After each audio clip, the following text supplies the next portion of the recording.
লাউ বাংলাদেশের অন্যতম জনপ্রিয় ও সুস্বাদু সবজি।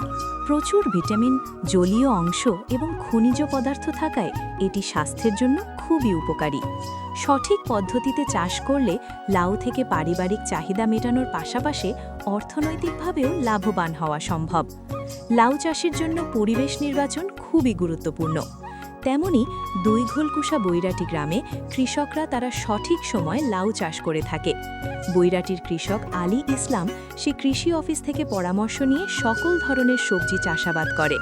আলী ইসলাম জানায়, কৃষি অফিসারের পরামর্শ অনুযায়ী মাটি দোআঁশ, ইটেল দোআঁশ বা পলিযুক্ত মাটি লাউ চাষের জন্য সবচেয়ে উপযোগী। আবহাওয়া: লাউ মূলত শীতকালীন সবজি, তবে বর্তমানে 12 মাসি জাতের কারণে সারা বছরই চাষ করা যায়। এটি উষ্ণ ও আর্দ্র আবহাওয়ায় ভালো জন্মে। অল্প খরচে ও সঠিক ব্যবস্থাপনায় লাউ চাষ করে কৃষকরা সহজেই স্বাবলম্বী হতে পারেন। বিষমুক্ত সবজি উৎপাদনে ফেরোমন ফাঁদ ও জৈব সারের ব্যবহার বাড়াতে হবে। আসুন আমরা বাড়ির আঙিনায় বা জমিতে লাউ চাষ করি এবং পুষ্টি চাহিদা পূরণ করি।